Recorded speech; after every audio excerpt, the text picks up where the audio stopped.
Hi, my name's Tina, here at the Furniture Division of Office Interiors. I teamed up with Tim Coyle of Haworth, and we sat down with the Halifax Chamber of Commerce to deep dive into some information and some Q&As on the concerns employers are having with setting up their offices for the new normal. So what you're about to see is the Q&A portion of this webinar. I hope this hits home on some of the answers you've been looking for relative to creating social distancing, the new normal in your workspace. Enjoy.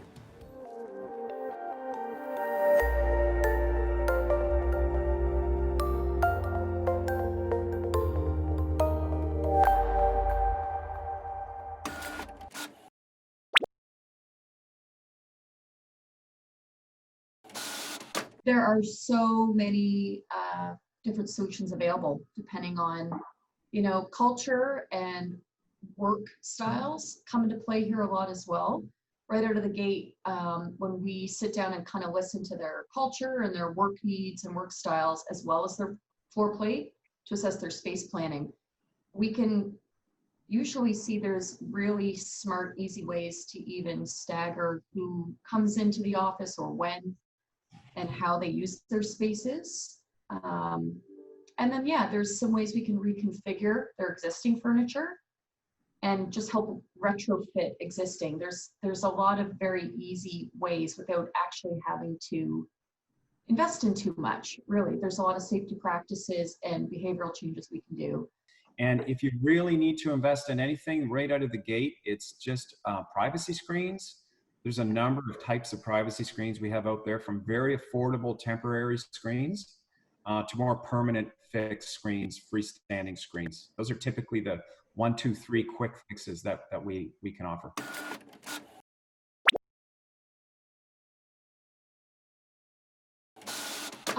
I think it really, it comes down to the leadership and communications from a company.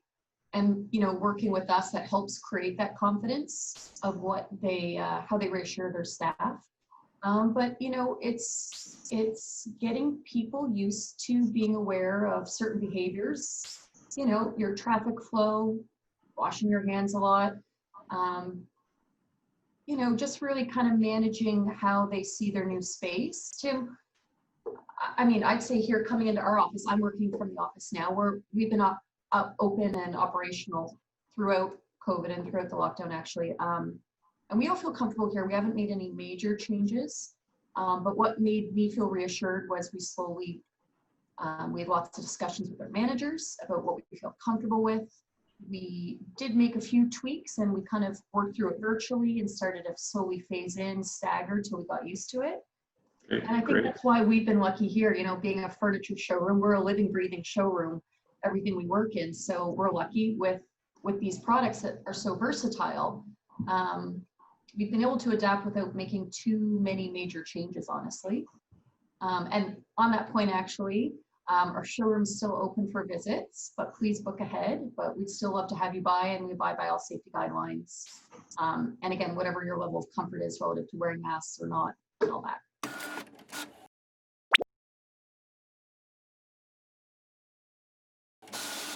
And it really has to do with posture. And when you're working, what we call task work is when you're sitting in front of a computer or a PC for hours at a time and you're typing or you're reading and you're working that way, you have to consider the height of the table you work at, the height of the chair that you're sitting at. And the idea is you want to have a relaxed posture when you're working. A lot of people, I don't know if you can see me on the video still or whatever, I can almost show this.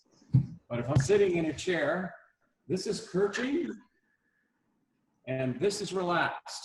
This is the posture you need to be working at. You need to be relaxed. Make sure that your work surface you're working at is around 29.5 inches high, and that the chair you're sitting in is adjustable.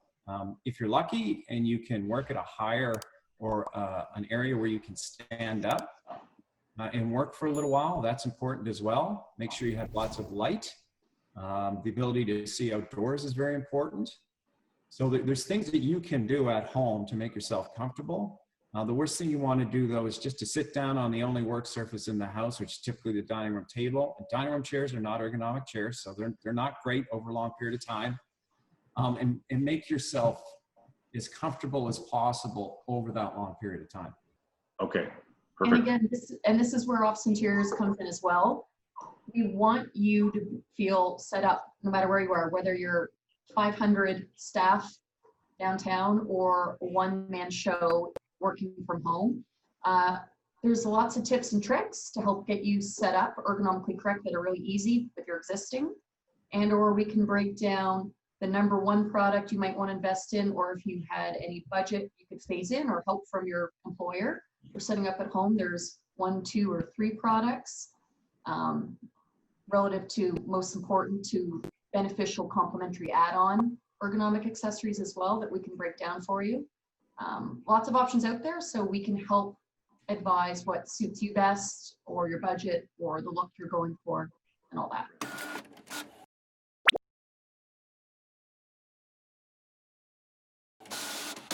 It still kind of feels like early days. Yeah. I mean, we've been approached by our clients and we've been approaching them as well and having these conversations for getting them up and operational and feeling safe. But the real kind of innovative new ways that our clients have come up with ideas with or we have with them, it's still early days, wouldn't you say, Tim? Yeah, the only thing I could reference is maybe the newest office complex that we've been part of that had a really intelligent design, and now this is pre-COVID. Stuart McKelvey's new offices in downtown Halifax. They really did integrate a lot of the philosophies prior to COVID happening of the right to light, open work plan areas, collaborative spaces. They have a fabulous outdoor deck, I guess, on the top floor of one of the wings that is all theirs, and it's thousands of square feet of area that employees can go and actually be out in nature. I mean, these are great ideas. They're not necessarily have to do with the new normal, but yeah, we can certainly share as we find some ideas that are coming through.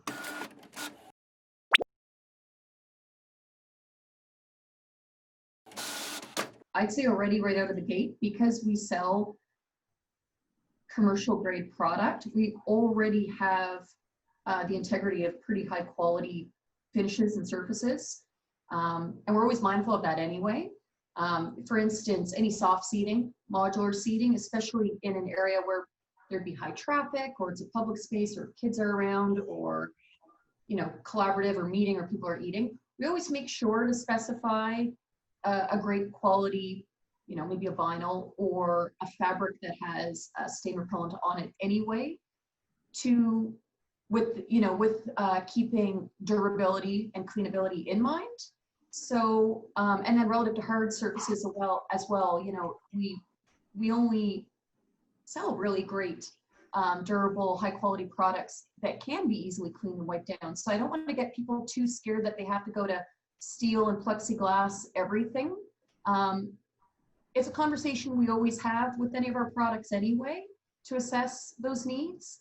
Commercial grade furniture was always manufactured for a high amount of cleaning and cleanability. So that's why the surfaces are usually very hard surfaces, laminates or metals, glass, whiteboards. And then to Tina's point on fabrics, there's fabrics out there that are rated for high traffic areas. There's a whole governing body that looks after commercial grade fabric. So you can't sell a certain type of commercial grade fabric unless it's been tested by that governing body. And it's some fabrics out there rated in our industry for 100,000 rubs, they call it. So it's very durable and it's meant to be cleaned often. And that's our job. Our clients don't need to stress about it. We, you know, that's what we do all day, every day. We know the materialities needed. Right. And I think that's a huge relief, because I think a lot of businesses going back are saying, you know, where do you start? Like, what are the first things that you have to worry about? And there's so much information out there. It's overwhelming. So that's really nice to have, you know, people like yourselves that can come in and just say, we've got this, we're the experts. Don't worry, we'll take it from here, kind of thing.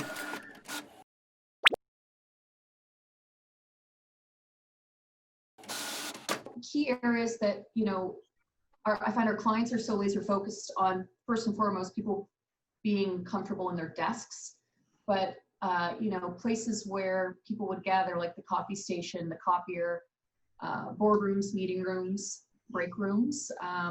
again, it goes back to being mindful about communicating to the team about just instilling some routines. Make sure you have a 15-minute gap between each boardroom booking so that the last group can properly reset the chairs, all spaced out, wipe everything down, and just have everything feel orderly. Just take a bit more time to be mindful of how you're leaving your space. I think when you're getting into more close proximity kind of work practices, that's when the temperature gauging and the additional hand sanitizing stations, I think, are mandatory relative to health and safety.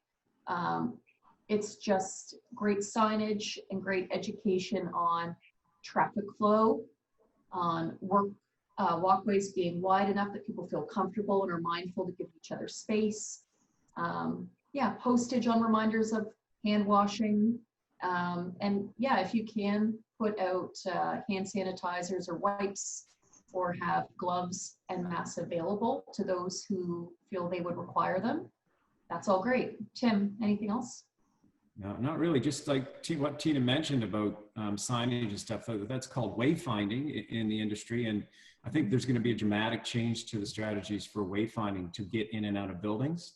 I think the biggest challenge, and I haven't heard really a solution as of yet, is how to handle large office complexes and the elevator. I really don't know.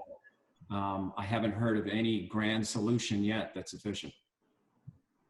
Luckily in Halifax, we don't have too many high rises, so Yeah, people can true. really work on their Fitbit step counts and just get on the stairs, right?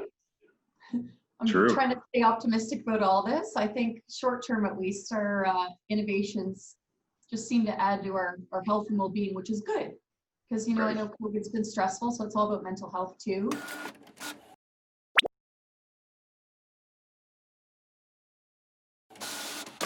There is a lot of information out there. Don't be stressed. Like, we've had the chance to digest a lot of it these last few weeks. So just come to us for a conversation. Again, we don't need to inundate you with, product solutions. It starts at a high level, just kind of assessing your biggest concerns with your staff.